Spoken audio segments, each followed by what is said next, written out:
As much as I feel like we're so excited to graduate, it's kind of surreal to feel like everything's coming to an end and all of our hard work is going to be accomplished.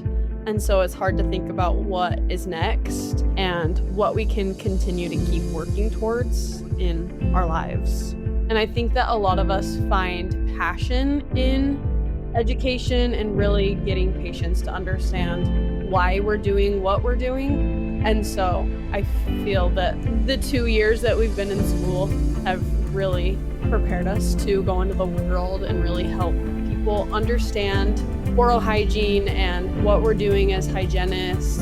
I'm nervous to go into practice and to not have an instructor come and check and make sure that I don't have any calculus left in my quad, or that I'm doing everything good, or I don't miss anything. A tale of two hygienists. And welcome back, listeners, to another episode of A Tale of Two Hygienists podcast, episode 537. And I am your co-host, Dave Torres, and I'm here with the preventive educator, the one, the only, Jessica. Hello, listeners. And I have some very special guests to me. And now they're special to Dave, too. But they're specifically special to me. That was an alliteration that was very difficult for me to say. But I am truly excited to have some of my students on the podcast with us today who are going to be graduating in how many days? How many days? Yeah. You got a countdown? How many I days? do have a countdown, but it's on my phone. Yep, there's a countdown on the phone. I knew there was going to be a countdown on the phone, but it is going to be, it's like not very many days. 34 days until graduation. 34 days until graduation. Can you believe it? But who's So counting? to celebrate, who's counting? To celebrate them graduating, I've invited the hygiene hustlers, is how they're known. So if you're looking to find them, Google the hygiene hustlers, and you will meet four of the cutest, wonderful, most bestest.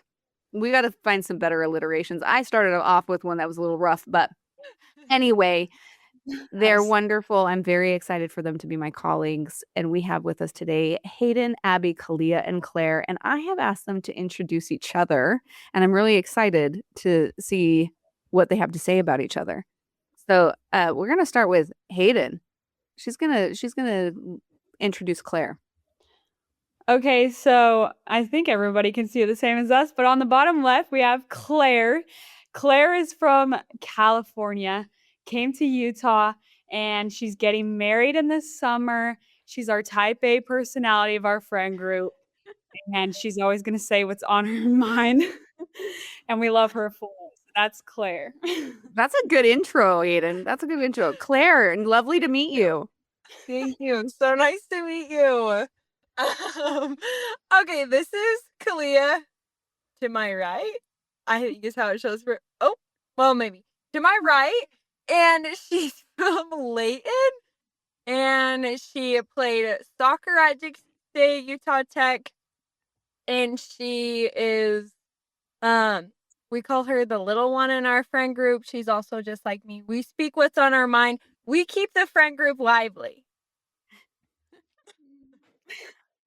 Thanks for having us. We're so excited to be here. I'm going to introduce my good friend Abby. And Abby is from a small town in Minnesota, came out to Utah, met us lovely hygiene hustlers. And Abby is someone that is always doing a clinical now. And that just sums her up as a person. I love that. All right. That is interesting. But all right. All right. So above me is Hayden.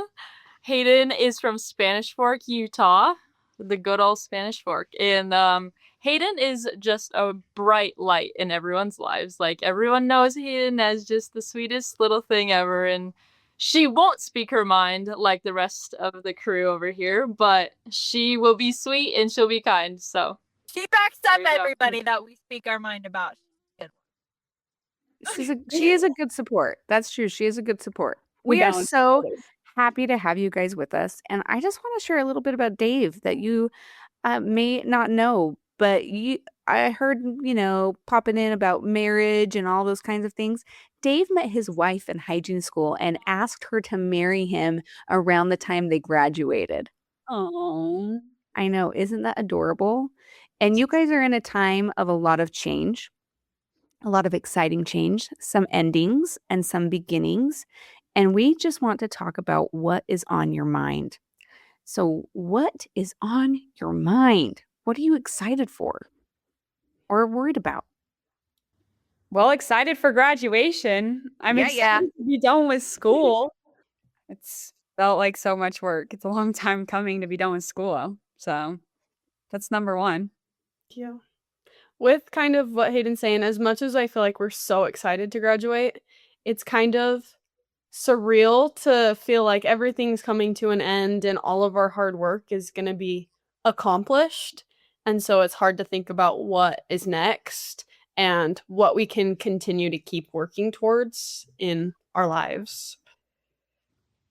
Yeah, I think that it's as much as it is exciting for all of us, I think it's kind of, we've talked about this, but kind of sad too. Like, we're all going to be moving on with our lives, and, who knows when we'll see, like, Claire and Clea are planning to move up north, and Hayden's staying in St. George, and I don't know where I'm going, so we'll see. But, yeah, we're kind of all moving on with our lives, so we're going to be separating, and it's just kind of, it's sad because we've made such close friendships in this program, and we kind of don't know when we're going to see each other next. So What do you guys think about, like, let's meet together every summer at like a conference? Like, you guys pick a conference and you know that every year you're going to see your hygiene hustler honeys at a forward conference.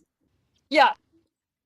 We've talked about seeing each other every year and going on trips. Not Oh, okay. Or that. You Or guys- that. The one we did talk about maybe going to, what is it? Dallas. Oh, for like This- 88. For a big conference like ADHA or, yep, or Mhm. RDH Under One Roof or Yeah. another big conference. Okay, all right. Or Dubai. Yes, the internet. Yes, Dubai. Dave, how did you keep in contact with, you married him. You married your classmate. Yeah. I married one of my classmates. Yeah, absolutely. But that's actually a really good point, guys, is being able to kind of stay in contact and go to conferences and meetings and network, right? I mean, you guys are very close together. You, dare I say, because I felt like I did survive hygiene school, and thank goodness for my wife. But being able to kind of like look beyond that and also have friends come back together and stay in the career through these conferences and networking, and just being able to kind of see each other as you attend your classes together and continue education courses, because you never stop learning, right? Like as students, I think you see what it's like to go through the process of school, but as an experienced dental hygienist, I have to tell you, every day you learn something new. And learning is a lot more fun with friendship with other people that are doing the same thing that you're doing. So one of the hardest things for me was graduating and just laser focus at work, my practice, my patients, and not having that sense of, like, although in your case it's sisterhood, but that sense of like camaraderie, being able to be together and stick together. So I think being able to kind of look at your career and have that excitement, remember where you came from and your friendships, and maintain that as best as you can, even if it's through text messages, or even if it's through like a cool new case that you just did and you feel excited to kind of share that. Your group text will never die. That's Keep where it the real alive. that's where the real conversations happen. I mean, I send an announcement every week, but you guys read your group text way more than you ever read announcements. So you have some good momentum there. Now, with not seeing each other every day and moving into a new space and into your own offices, new jobs, all of those things, you're taking with you a legacy of learning, and you're going to continue on with that legacy of learning. And I'm curious how you feel about being our best and brightest emissaries of the dental hygiene profession. Like, you are our front line of the best We're sending you out in a wave into the world. How do you feel about that responsibility? As Hayden clutches her chest. That's some strong wording right there. Yeah, that makes it sound a lot more than I feel like I'm ready for. Oh, okay. A lot more. Do you feel like pumped up or Ah. okay, let's rephrase. You are the best, you are the brightest. You have the most cuttingest of all the edges. And there is a sense of like responsibility as you go out into the world, and know that responsibility should not just rest on your shoulders, but it's a shared responsibility of our profession.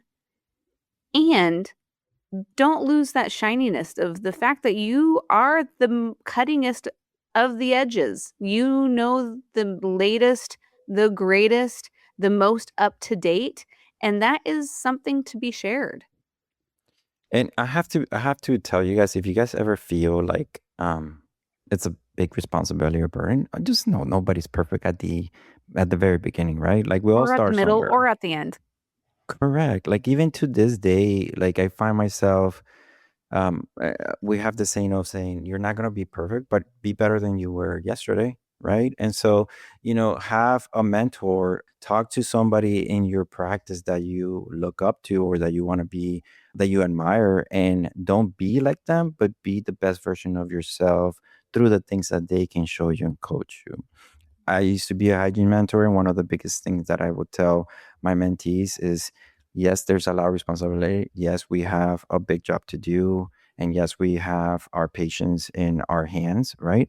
But remember that at the end of the day, you are the exception to everything there is about dentistry because you're tailoring that appointment according to what the patient needs, right? So it doesn't have to be checks and balances with everything that you do in every single step. Just understand that at the end of the day, if you take care of the patient, everything else will come.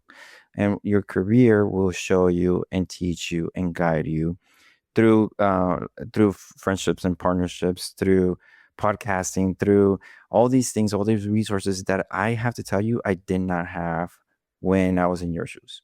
So imagine getting out of school and not having technologies like dental AI, for example, where it helps educate the patient about their condition, or even an intraoral camera. Like I went to my first job and they didn't even have that. So it was like a lot of the holding the mirror and showing the patient and doing all those things.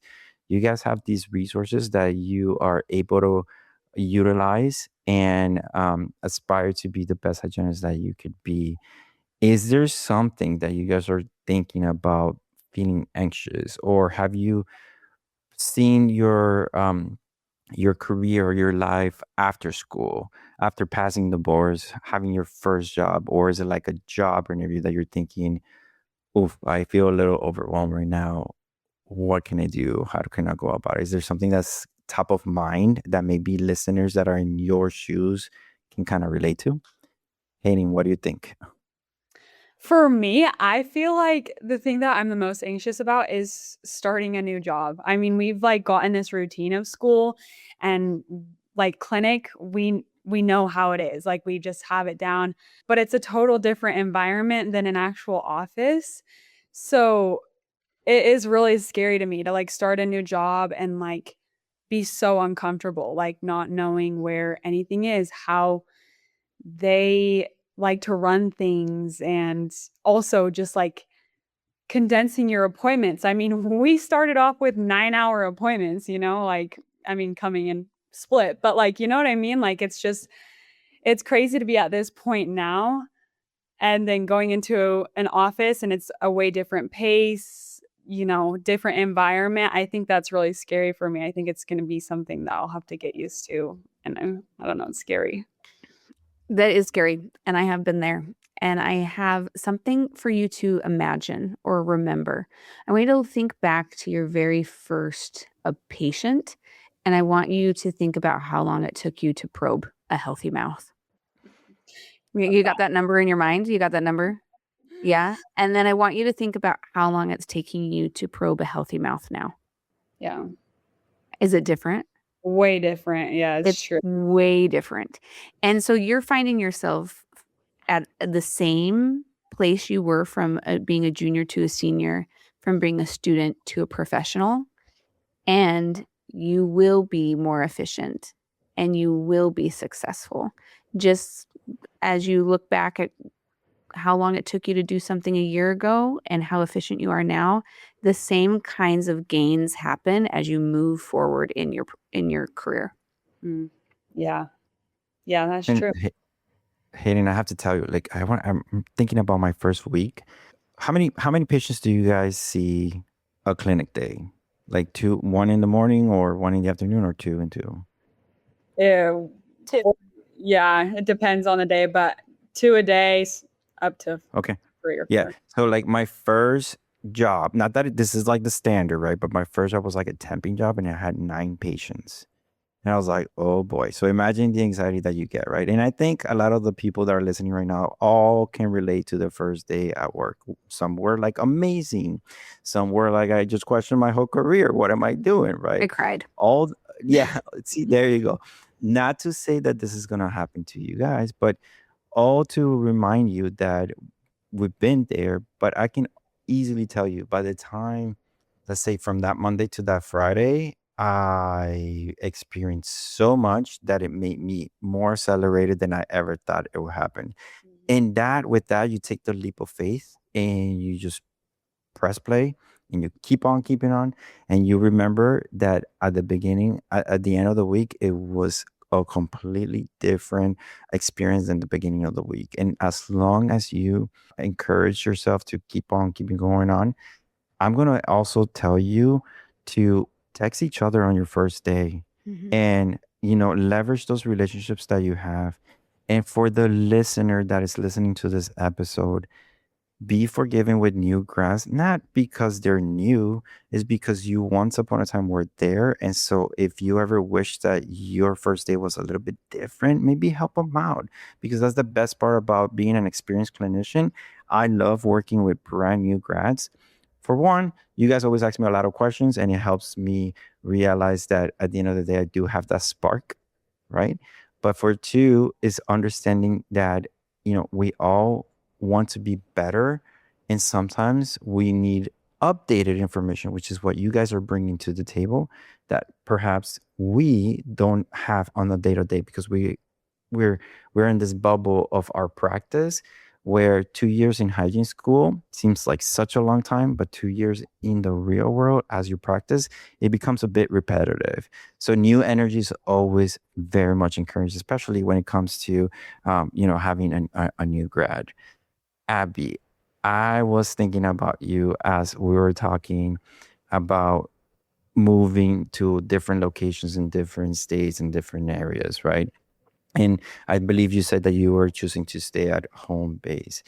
Do you find it that is it like a comfort thing that you're doing that, or do you find it that it's like something that eventually you will transition, but right now you're so focused on graduating and passing your boards that yeah, maybe I'll get there. And the reason why I say is because I'm not practicing at the city that I graduated.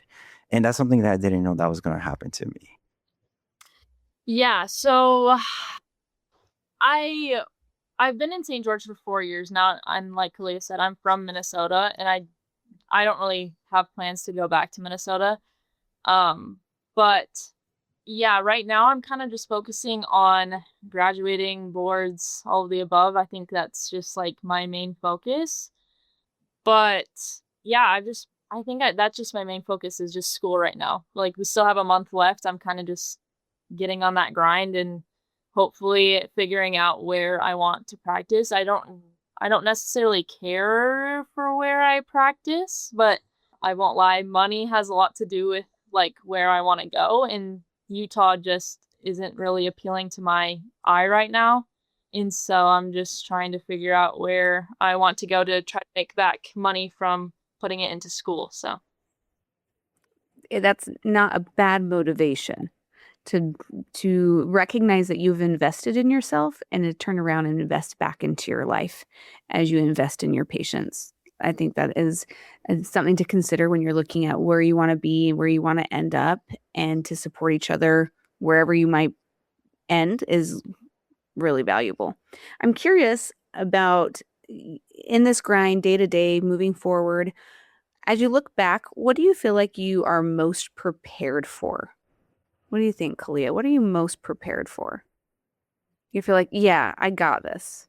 I feel like throughout school, our education and giving oral hygiene instruction and stuff like that is something that we are so prepared for. We do it every single day in clinic. We have skill evaluations on it. And I think that a lot of us find passion in education and really getting patients to understand why we're doing what we're doing.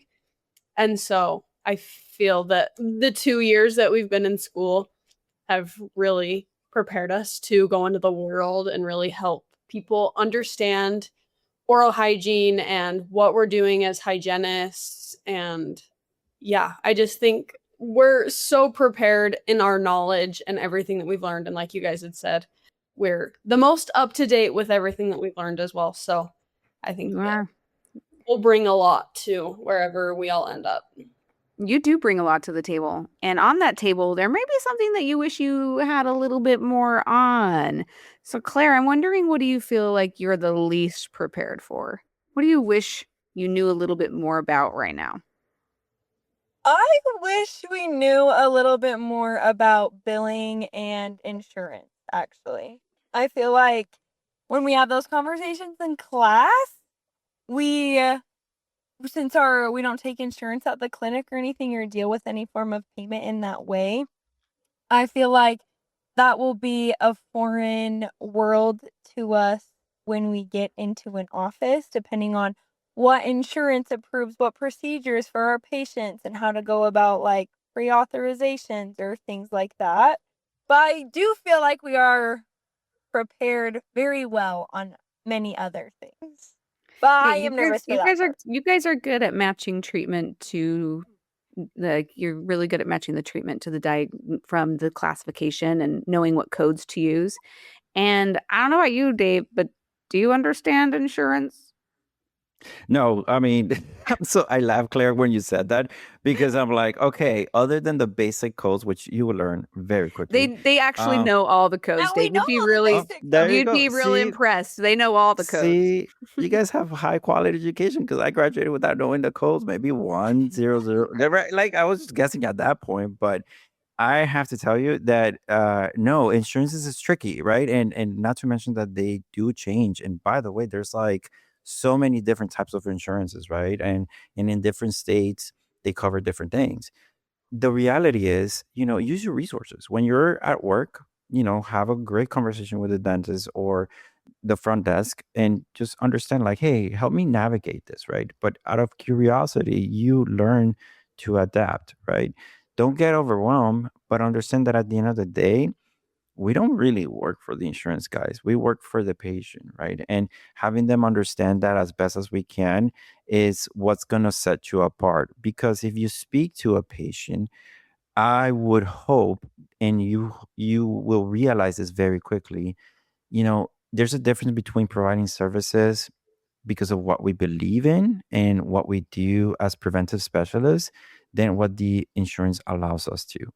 The good news with that said is whenever I have a conversation about placing a sealant on a patient, sometimes I even say verbiage like, hey, like your insurance covers the sealant, but it's up to the age 19 or 16 and the patient's like 40 something, right? Plus, right? So they laugh and the patients are like, okay, well, I have insurance and great, they cover this, but there's a lot of limitations that themselves they don't even know, right? We help navigate that, but you explain to a patient that a sealant, for example, it's preventive dentistry, and who wouldn't want to prevent problems, right? And what helps me navigate the whole tricky topic of insurance and procedures and codes and how much is too much and expensive dentistry because dentistry is a business is saying understanding with the patient that if we're going to do any type of dentistry, the best dentistry, in my opinion, this is just my opinion, is the one that we can prevent, right?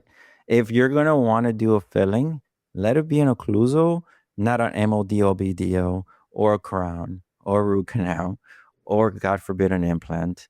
And if I can save all of those by placing a sealant, that's what I'm going to do. So no matter how much the insurance covers or doesn't, or if there's a copay or not, you start speaking to the patient from that demeanor and that understanding, where now the people in the front will help you take care of those tricky navigational, oh my gosh, what codes am I putting in the computer correctly? And just be humble with the fact that your first day, probably somebody's going to help you out with these codes, that they're going to help you like, hey, typically we do this or we don't do that. And as you're interviewing, as you get these cool, amazing jobs, your, dare I say, big girl jobs, right? Your career jobs, ask that in the interview and say, hey, I want to make sure that I bring value to the practice, that I bring value to your business if it's a private practice or whatever it may be. And how can I learn these things as I bring services and patient treatment and provide care to the patients? How can I do that? Or how can I make sure that we are all doing it correctly and we're not stepping on each other's toes? Because I can tell you, as a seasoned hygienist, I've been in other offices where they sometimes use different codes and I don't understand it still, but it's because there's differences in insurances like PPOs, HMOs, all that stuff. LMNOPs. Yeah, like fee for service. And why do we do this when we don't do that? And why do we do that for this patient? But understanding that at the end of the day, your predictability on being able to treatment plan preventive services will not sway no matter what code or insurances is the most important thing to upkeep, because I cannot ever picture an office manager, a dentist that gets upset about you doing the right thing for the patient and for the practice by simply getting aligned with them. So don't overthink those things, because at the end of the day, we're dental hygienists. We're not dental coders or billers or anything like that. Otherwise, that'll probably be a whole different legislation movement. Claire might have a future in dental insurance billing. Oh, That sounds like a lot of fun for you. We are having such a good time chatting, and I'm looking at the little time that we have left. Gratefully, I get to see you every day at school. However, for our listeners, I want you to think about what is something that you want fellow graduates to know about sharing the space of a new professional with. Like, what do you want that to feel like? What is something that you're looking forward to? If you're listening in, you're like, I was glad I listened today. Maybe something like, even though I'm scared, I'm ready. Something like that. I would say, yeah, like, even though it is I'm nervous to go into practice and to not have an instructor come and check and make sure that I don't have any calculus left in my quad, or that I'm doing everything good, or I don't miss anything. But I am excited because I know that we'll get it and we're competent, like, we're able to do it, and it's just going to be a learning curve, just as a lot of life is in a lot of other areas as well. And now we're coming into the profession in an exciting time. I think when I first applied for dental hygiene school, I didn't know where the profession was at. I figured it was like, okay, great, like, dental hygienist, nobody's trying to come for our jobs, anything like that. And then we get into school, we're like, whoa, people are trying to come for our jobs. We have to, like, fight for it a little bit more. But I think it's also really exciting, and I hope that people who have graduated in other programs, their instructors and themselves, feel good about coming in and being ready to back up what we know and why it's important, and that it's not just about us, but about the population, the people that we treat, and the care they receive. Claire, I want to double click on a little bit on what you said. Coming into hygiene school, you had an expectation, and then now being in hygiene school, and then now leaving school. I want to ask because I'm trying to remember really hard back in my day, right? Like why I wanted to become a hygienist. And I'll be honest, I was a dental assistant and I wanted to level up my skills. And eventually I wanted to earn enough money as a hygienist to become a dentist, right? And then I realized how expensive dental school is. And so my expectations were a little bit different because I didn't have like Instagram back in my day, or I didn't have. There's a lot of dental influencers where you see this content, you see or you listen to podcasts, and you have this idea of what a dental hygienist is, and then you get to school and you're like, oh, this is reality. This is a little bit different. Do you think that you know, you wanting to go to dental hygiene school was maybe a little influenced from what you saw online, or you just knew you wanted to become a hygienist when you were like younger because you went to a dental appointment? Because us older people, that's how we knew we wanted to do it, is because we went to a dental appointment. And I don't know if you guys know what an IRM is, but I remember smelling that and I was like, this is cool. I like this. And I like the that's what smell got of me. clove and spit in the IRM. morning. I don't So think that like ever. I'm like, wow, it smells like a mummy in here. Formaldehyde for me.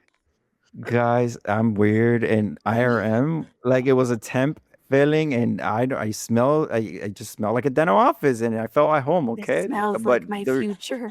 it smells like my future. Yeah, but Claire, do you think that could potentially change the career, like the amount of things that we see online and what we hear other go through? Do you think that that's gonna swing the pendulum a little bit more to a perception rather than reality? Yeah, I definitely think I had maybe some knowledge of it going in, and like hygiene influencers maybe influenced me a little bit just because of the lifestyle, the work hours that you don't have. Most people don't work 5 days a week.